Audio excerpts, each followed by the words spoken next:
Hello everyone, welcome to our channel Isc Steno. We are starting the passage at speed of 100 words per minute. Start. Mr. Deputy Chairman, I am entirely in sympathy with the purpose underlying the resolution moved by my honorable friend. As I see it, the resolution seeks to inquire into the causes of increase in expenditure and suggest measures for affecting economy. Sir, I do not think that there can be two opinions on the need for such a probe into the causes for the increase in civil expenditure that we are noticing. Whether the expenditure is justified or not is another matter, but somehow the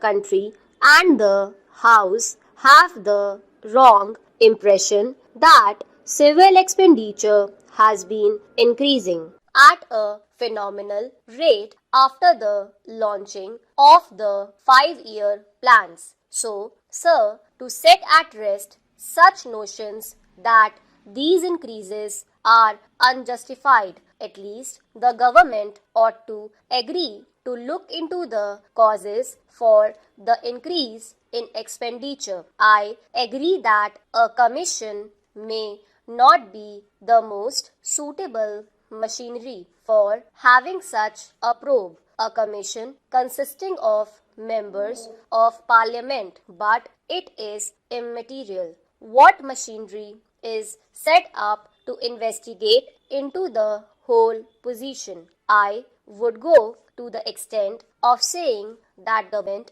may think how best to inquire into and what machinery would be most suitable for inquiring into the rise in civil expenditure in recent years. Sir, I do not want to weary the House with facts and figures, but let me point out at the outset that the problem has to be viewed objectively. One honorable member said that having regard to the high ideals set up by the father of the nation, the expenditure that is being incurred by the government in the name of 5-year plans is extremely high, and that we should be guided by the standards set up by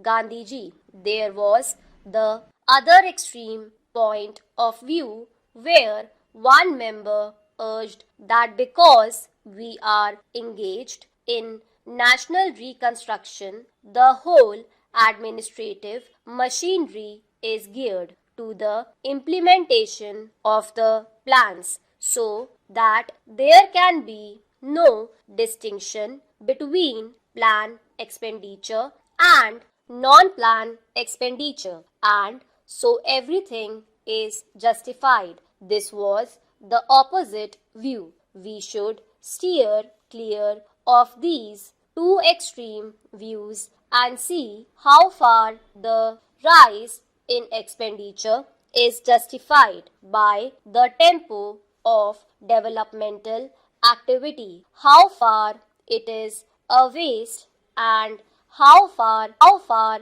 it could be eliminated. Sir, this problem has to be looked at from the larger perspective, from the limited point of view of reducing unnecessary expenditure. It is desirable, but there is the larger question, and it is this: we are, as the House is aware, engaged in implementing 5-year plans. During the 10th plan, there has been a very large increase in civil expenditure, as pointed out by the 92nd report of the Estimates Committee. Sir, as I said, this question has larger implications than the immediate needs of affecting economy in civil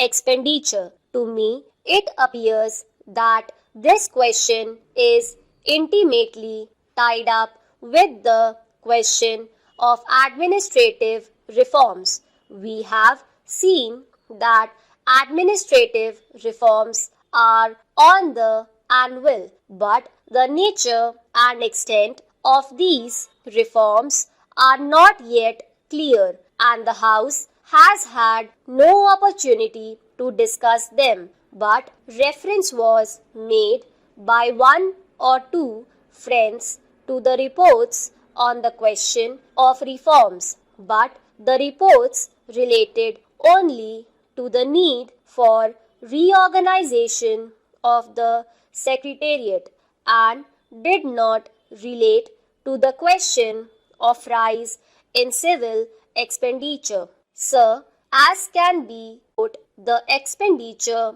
has been rising steadily, and when the expenditure has gone up by nearly 60% during the first 4 years of the 10th plan period, I shudder to think what would be the rise in civil expenditure at this rate during the 11th plan period, when the outlay is going to be double that of the 10th plan. Sir, we have to remember that we are in an era of planning, and the outlay on our 5-year plans is going to increase from plan to plan. We have been through 10 5-year plans, and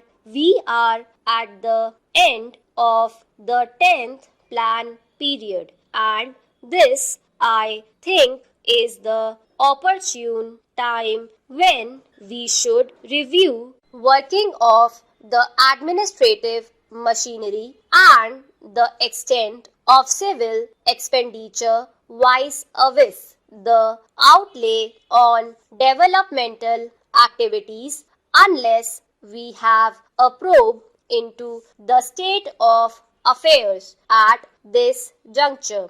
A time will come when the departments and the governmental machinery will have multiplied themselves to such an extent that it will be difficult to control expenditure and to find out where the defect lies. It will be difficult to reorganize the administrative machinery. So, it seems to me that the question of administrative reforms is intimately tied up with the question of reduction of civil expenditure. If the strength and the functions are very efficiently defined at various levels, then it will be easy to control expenditure. Administrative personnel are to be increased in promotion only to the outlay for the plan.